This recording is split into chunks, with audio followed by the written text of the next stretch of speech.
올소 치환의 경우 메커니즘을 이렇게 설명합니다. 자, 어쨌거나 일렉트로 파일이 있죠. 자, 그럼 일렉트로 파일이 벤진고리의 전자를 받아서 올소로 들어간다는 얘기인데, 지금 올소가 어디냐면 여기겠네. 여기 이 자리.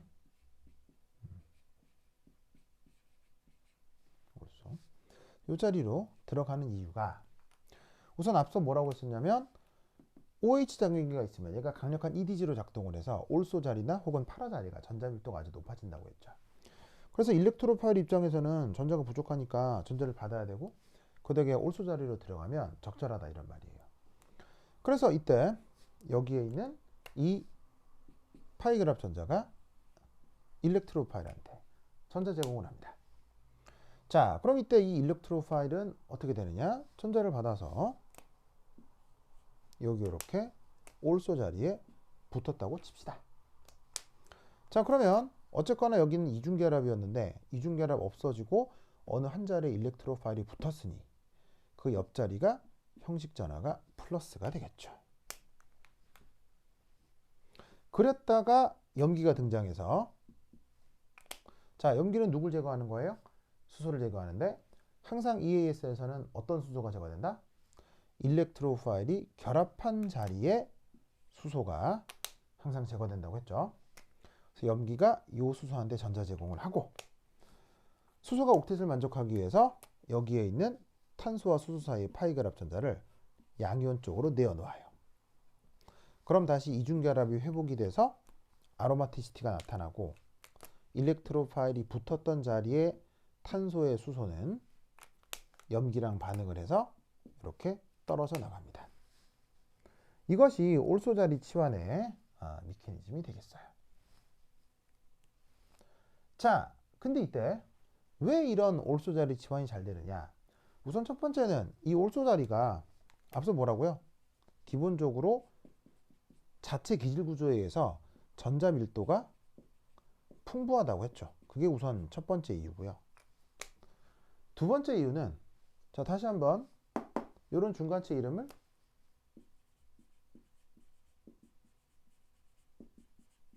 아레니움 이온 중간체라고 했잖아요. 그럼 여기 있는 이 산소에 비공호 전자가 있을 거 아니야. 그럼 얘가 어떤 일이 벌어진다? 얘가 이 반응과는 별개로 이런 식으로 전자 제공을 하면서 이 중간체 자체가 공명 안정화가 이루어질 수 있어요. 어떻게?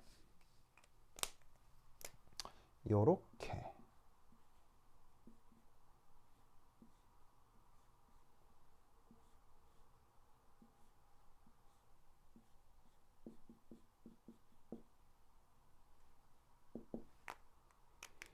그래서 원래 이 자리가 형식 전화가 플러스가 돼야 되는데, 이 산소의 파란 전자가 이중결합을 이루면서 여기 형식 전화 플러스가 산소 쪽으로 올라가는 거지. 그러면 전기음 성독한 산소가 형식 전화가 플러스가 돼서 안 좋을 것 같지만, 실제로 이 중간체가 억수로 안정한 이유는 우선 두 가지가 있겠죠. 첫 번째, 탄소하고 산소는 뭘 잘 이룬다고요? 아까 얘기했죠. 파이결합. 굉장히 잘 이룬다. 이게 이 중간체가 안정한 이유고요. 그 다음 두 번째는 뭘까요? 바로 이 중간체는 보시다시피 옥텟을 만족하고 있어요. 자, 유기화학에서 가장 안정한, 가장이라기보다는 안정성을 표현해주는 여러 가지 요소 중 상당히 강력한 게 바로 옥텟이죠. 그래서 제가 항상 강조한 게 유기화학은 옥텟의 화학이다 라는 얘기를 엄청나게 많이 했었죠. 그래서 중간체가 나타나는데 중간체가 옥텟을 만족해. 그럼 이것 때문에라도 얘는 굉장히 안정하다는 얘기예요. 이게 파이결합이 일어나는 것과는 별개로. 무슨 뜻인지 아시겠죠? 그래서 그런 것 때문에 이런 중간체가 아주 안정하다. 아주 안정해. 그럼 중간체가 안정할수록 반응 속도는 어떻게 돼요? 헤이먼 포스툴레이트에 의해서 중간체가 안정할수록 반응 속도가 빨라지죠.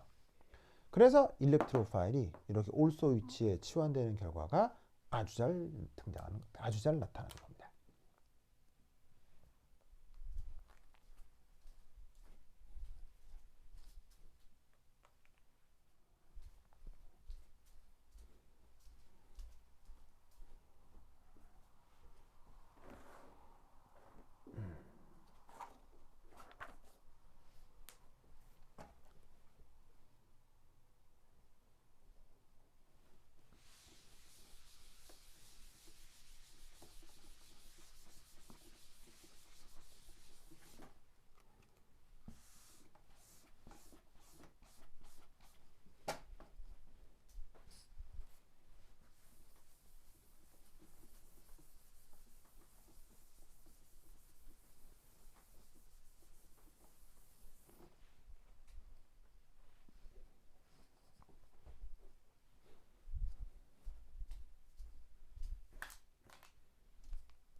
올소 치환 내에 파라 치환도 동시에 진행될 수 있다고 했죠. 둘 다 메이저입니다. 올소하고 파라 중 뭐 누가 더 메이저냐 이런 거 구분하실 필요 없고요. 그냥 이런 EAS에서는 올소가 되면 파라도 됩니다. 자, 그럼 이때 이 역시나 페놀이고요. 일렉트로파일이랑 반응을 하는데 이때 여기에 있는 요 전자가 제공이 돼서 요 위치, 이 위치가 뭔가요? 바로 파라 위치죠. 누구에 대해서? OH에 대해서.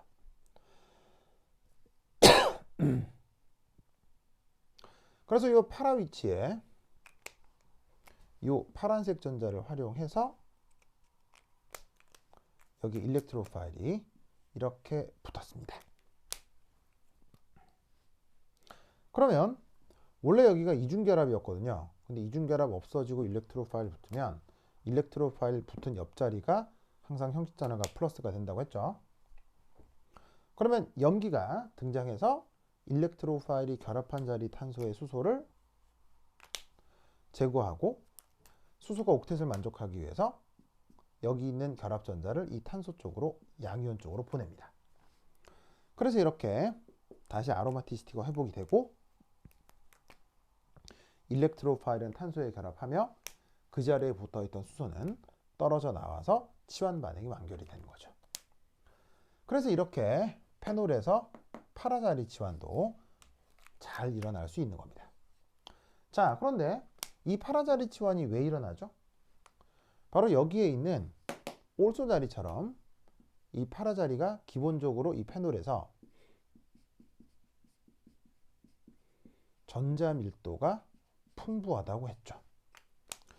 일렉트로파일은 전자가 부족한 녀석이기 때문에 전자 밀도가 풍부한 쪽으로 당연히 잘 결합을 할 거고요. 그러다 보면 일렉트로파일이 이렇게 파라 위치에 붙은 중간체가 나타나는데 이때 여기서 또 어떤 일이 벌어지느냐? 바로 요겁니다.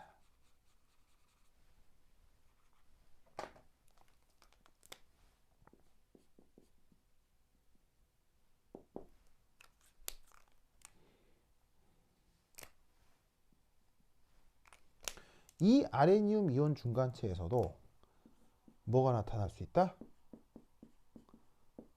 공명 안정화 효과가 아주 크게 나타날 수 있습니다.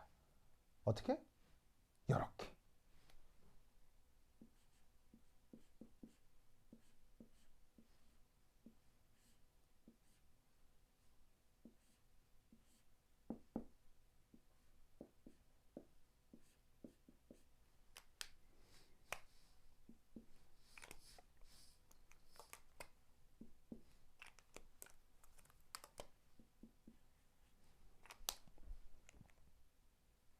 산소의 비공호 전자가 있죠? 얘가 고리 쪽으로 전자 제공을 하고요. 그럼 이 탄소가 옥텟을 만족해야 되겠죠. 그래서 여기 있는 파이 결합 전자가 탄소 양이온 쪽으로 전자 제공을 하는 겁니다. 그럼 이후에 염기가 수소를 제거하는 것과는 별개로 이거 자체에서 이런 식의 또 다른 공명 구조가 나타나는 거죠. 그럼 얘도 지금 어떤 그 특징을 갖고 있습니까? 바로 보시다시피 탄소하고 산소 사이에서는 뭐 파이 결합 형성이 어떻게 된다고 했어요? 매우 잘 일어난다. 이게 첫 번째 효과고요. 그 다음 또 하나는 이렇게 탄소하고 산소가 이중결합을 이루게 돼버리면 산소가 물론 형식전화가 플러스가 되는 약간의 불안 요인이 있지만 어쨌건 전체적으로 또 옥텟을 이루게 되는 거예요. 그러면 이 중간체는 안정한 거예요? 불리한 거예요? 굉장히 안정한 거죠. 그래서 어떻게 된다? 이 중간체가 안정한 만큼 반응 속도는 빨라지죠. 그런 가정을 뭐라고 해요? 바로 헤이먼 포스툴레이트라고 하죠. 그래서 헤이먼 가설에 의해서 중간체가 안정하면 반응 속도 빠르다고 했죠. 그 안정함을 이렇게 또 설명을 할 수가 있는 거예요. 그래서 이렇게 비공호 전자가 살아있는 산소나 질소가 결합되어 있는 경우는 이렇게 반응 속도가 아주 빨라지고 그 최종 생성물에서 올소나 파라 디렉터가 나타날 수 있다라는 겁니다. 아시겠죠? 이 생각을 꼭 잘 기억해 두시기 바랍니다. 아주 중요하다. 오케이, 됐다. 자, 그러면 이때 지금까지 한 걸 전체적으로 한번 이제 정리를 좀 하여 봅시다. 우선 네 가지 효과가 있죠. 그러면 설명이 많았던 것 같은데 결과적으로 설명을 하고 이해를 했다면 어떻게 해야 돼요? 반드시 암기를 해야 되죠. 그래서 지금까지 있던 거를 쭉 생각을 해보면 지금 이제 크게 몇 가지가 있었냐면 네 가지가 있다면 하나, 둘, 셋, 네 가지. 어떻게 있었냐면 첫 번째가 strongly deactivating, 두 번째가 weakly deactivating, 세 번째가 weakly activating, 그 다음에 네 번째가 strongly activating. 네 가지가 있었죠. 그럼 여기서 첫 번째 외울 거는요. 웬만하면 다 그냥 올소파라구나. 뭐 하나 빼고 strongly deactivating metadirector, 즉 나이트로 그룹과 같은 강력한 EWG가 있는 경우만 메타 자리로 치환이 되고 그 외에는 그냥 구분하지 말고 전부 다 그냥 올소 파라다. 올소 아니면 파라. 아시겠죠? 알겠죠? 그래서 외울 때 그냥 나이트로 그룹 같은 강력한 EWG가 있는 경우만 메타 치환이고 그 외에는 그냥 싹 다 올소 파라 치환이다 라고 외우면 되는 거예요. 그러니까 외우기가 그렇게 크게 어렵지 않다는 얘기죠.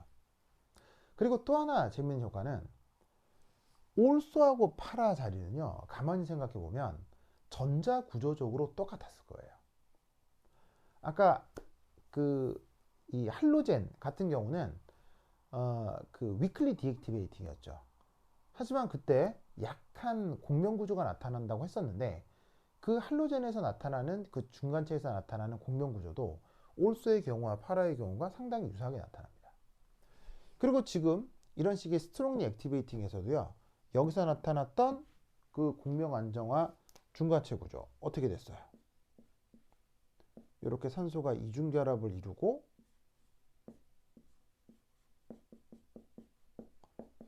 이렇게 이런 공명 안정화 구조가 나타났던 것처럼 파라치원에서는 어떻게 돼요? 또 이렇게 산소가 하고 탄소가 이중결합이 이루어지면서 이렇게 공명 안정화 구조가 나타나는 거예요. 즉 지금 일렉트로 파일이 붙은 위치는 다르지만 결국 산소가 형식 전화가 플러스가 되고 이중결합, 산소가 형식 전화가 플러스가 되고 이중결합이 되는 이런 전자구조적 효과는 굉장히 유사하다는 얘기죠. 그래서 이 EAS 반응에서 올수하고 파라 자리는 사실 전자구조적으로 동등하다라고 생각해도 돼요. 그걸 이 안정성이나 반응 속도를 설명하는 방식이 똑같기 때문에.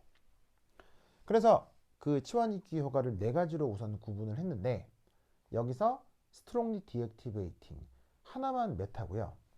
나머지는 전부 다 올소 파라며 기본적으로 올소하고 파라는 전자구조가 동등하다 라는 생각을 꼭 기억을 해주시기 바랍니다. 아시겠죠? 그래서 이것이 치환기 효과에 대한 기본적인 사실입니다. 그 다음 하나 또 생각해 볼 건 바로 이거예요. 자, 지금은 어떤 치환기 효과만 생각했냐면요, 바로 기존 치환기가 하나만 있는 거예요. 하나만 있는 거예요. 그러니까 그 기존 치환기 하나의 명령만 두 번째 치환기가 따르면 되는 거죠. 그래서 그 기본 치환기 하나의 성격을 네 가지로 구분했던 거죠. 뭐 strongly deactivating, weakly deactivating, weakly activating, strongly activating 네 가지로 구분했는데 근데 이 EAS가 이걸로 끝날까요? 아닐 수도 있다는 얘기죠. 바로 두 번 된 다음에 세 번째, 네 번째도 될 수 있다는 얘기예요. 그러면 이때 기존 치환기가 여러 개면 기존 치환기 각각의 치환기 효과가 있을 거 아니에요. 즉 기존 치환기 각각의 치환기 효과의 명령이 동시에 진행될 거 아니에요. 그럴 때는 최종 생성물을 어떻게 예상해야 될까요? 예를 들어 이건 거죠. 예를 들면 뭐 학교에서 무슨 일을 하는데 예를 들어서 선생님이 뭐 여러 선생님들이랑 같이 일을 하는 경우, 예를 들어서 이 선생님이 하는 말씀이나 저 선생님이 하는 말씀이 똑같으면 그냥 어떻게 하면 돼요? 그냥 그런가 보다 뭐 그냥 따르면 되는 거죠. 근데 내 윗사람들이 하는 얘기가 달라. 그럼 그때 난 어떻게 행동해야 돼요? 뭐냐면 윗사람이 여러 명 있는데 그 윗사람 여러 명이 똑같은 지시를 해. 그럼 하면 되지. 얼마나 속 편해. 근데 내 윗사람이 A는 이렇게 하라고 하는데 B는 반대로 하라고 해. 그러면 어떻게 해야 돼요? 이때 바로 정치가 필요한 거죠. 그래서 그 상황을 잘 봐서 가장 적절하고 부드럽게 그 상황을 넘어갈 수 있도록 그 두 지시 중 하나를 골라 적절하게 이 처리를 하고 넘어가야 된단 말이에요. 그러면 이때 어떻게 그 정치력을 발휘해야 돼요? 그 상관들을 보고 저들 중에서 누가 나랑 더 오래 갈 사람이냐, 혹은 누가 나의 앞으로의 영달에 더 영향을 줄 사람이냐, 그걸 판단해야 되죠. 무슨 뜻인지 아시겠죠? 이런 식으로 치환기가 여러 개일 경우는 그 치환기들의 힘의 우선순위를 생각해 봐야 될 거란 말이에요. 그러면 그런 것들도 기존 연구되어 있느냐? 네, 실험 데이터로서 일부 연구가 되어 있습니다. 그래서 그거를 좀 정리해 보도록 하겠습니다.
치환기가 여러 개여서 그들끼리의 힘의 충돌이 일어날 경우 뭔가 판단할 근거가 있어야 되잖아요. 그럴 때 어떻게? 이런 식의 클래스 구분을 합니다. 그 클래스를 세 가지로 구분하는데 각각을 클래스 1, 2, 3. 자, 그럼 각각의 누구냐면요. 클래스 1은 바로 strongly activating also paradirector입니다. 뭐가 살아남아 있는? 이렇게 비공호 전자가 살아남아 있는 산소 질소를 뜻하는데, 바로 클래스 1은 누구로 구성된 거냐면 바로 아주 강력한 이 D지로 구성이 된 녀석들입니다. 자, 두 번째는 클래스 2, 바로 할로젠하고 알킬 그룹입니다. 알킬 그룹은 어쨌거나 EDG였고요. 할로젠은 EWG였거든요.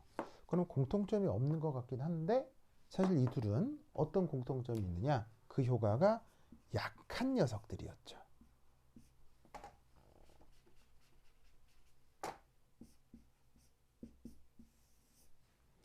그래서 아까 할로젠은 weakly deactivating이었고요. 알킬 그룹은 weakly activating이었죠. 그래서 그 weakly라는 공통점이 이 클래스 2를 묶은 것 같네요. 근데 뭐 더 전문적인 설명 방법은 없습니다. 왜냐하면 지금 이 얘네들은 어쨌거나 실험 결과를 모아놓은 거기 때문에 그냥 이 실험 결과에 따라 구분을 한 거라서 딱히 더 이론, 뭐 더 다른 이론은 없습니다. 이렇게 그냥 기억하면 된다는 거예요.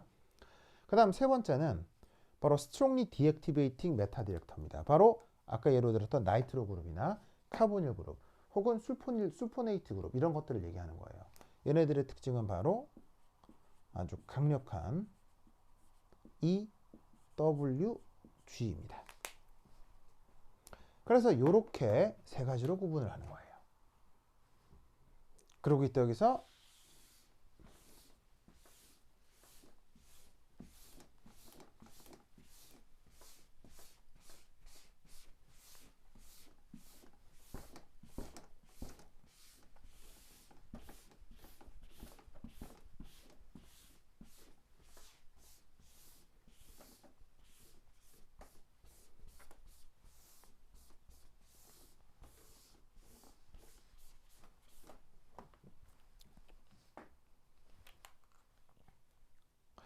클래스들의 역할을 구분하기 시작하는데, 우선 이겁니다. 여기에 있는 이 클래스들이 앞설수록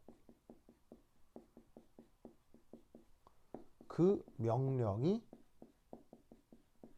강하게 나타납니다. 자, 사실 가장 편리한 경우는 뭐 클래스고 자시고 간에 주어져 있는 이 치환기들의 명령이 동일하게 작용하면 그게 제일 좋은 거예요. 그건 고민할 필요가 없다고요. 지금 얘는 언제 판단을 하는 거냐면 이 각각의 치환기들의 명령이 서로 충돌하고 달라질 때, 그때를 판단하는 얘기예요. 이때 누가 힘이 세다? 바로 클래스가 앞설수록 그 힘이 얘가 더 세고 얘가 더 세다는 얘기입니다. 그래서 3보다는 2가 2보다는 1의 명령이 더 강하다는 얘기예요. 무슨 뜻인지 아시겠죠? 그러면 이때 어떻게 된다? 세 번째, 같은 클래스끼리 치환기 효과가 충돌할 수 있죠.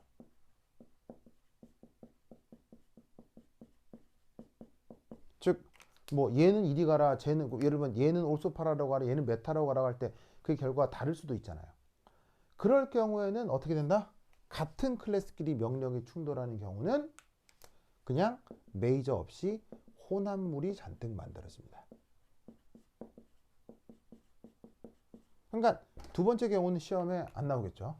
그냥 이런 경우만 나오겠죠. 그럼 이걸 적용해서 예를 한번 들어보자, 이런 말이죠. 자, 다음 EAS의 주 생성물을 예측해 봅시다.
우선 주어진 기질에서 각 치환기들의 그 치환 성격을 좀 살펴봐야 됩니다. 자, 우선 여기에 있는 OCH3 바로 뭐가 살아남아 있어요? 바로 비공호 전자가 살아남아 있죠. 그럼 이런 녀석의 역할은 뭐예요? Strongly activating also paradirector죠. 자, 그러면 얘를 기준으로는 그 다음 치환이 어디가 돼야 돼요? 얘를 기준으로는 여기에 들어가야 되죠. 왜냐하면 얘를 기준으로는 also나 para 자리에 들어가야 돼요. 자, 근데 이쪽은 안 돼요. 왜냐하면 치환이라고 하는 건 항상 기존 수소가 있는 자리가 치환이 되는 거고, 얘는 지금 수소가 아니라 염소가 들어와 버렸죠. 그럼 이 자리는 더 이상 다른 치환이 안 됩니다. 그래서 수소가 있는 자리만 치환이 된다는 거 명심하시고, 그래서 얘를 기준으로는 also paradirector니까 이 자리하고 이 자리가 지금 보시다시피 그 다음 두 번째 그 다음 치환이 돼야 된다고요. 아시겠죠? 자, 그런데 여기에 있는 요 염소는 바로 뭐예요? weakly deactivating also paradirector죠. 그럼 얘를 기준으로는 어디로 들어가야 돼요? 얘를 기준으로는 also나 para 자리에 들어가야 되니까 얘를 기준으로 also 자리가 여기죠. 근데 이쪽 also는 블락킹 되어 있죠. 그 다음 얘를 기준으로 para는 여기인데 여기도 수소가 없죠. 즉 염소 입장에서 보면 그 다음 치환이 여기서 돼야 돼요. 자, 근데 얘는 나이트로 그룹이니까 강력한 EWG인지라 strongly deactivating meta 디렉터예요.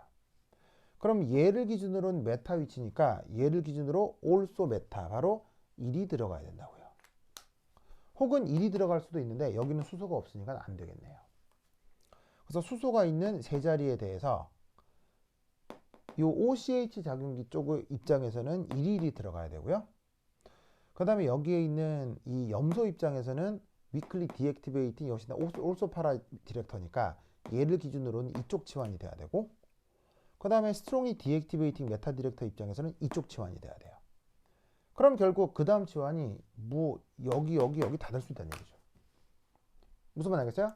그래서 봤더니 지금 BR2의 FBR3 바로 그 유명한 브로미네이션 할로젠 하죠.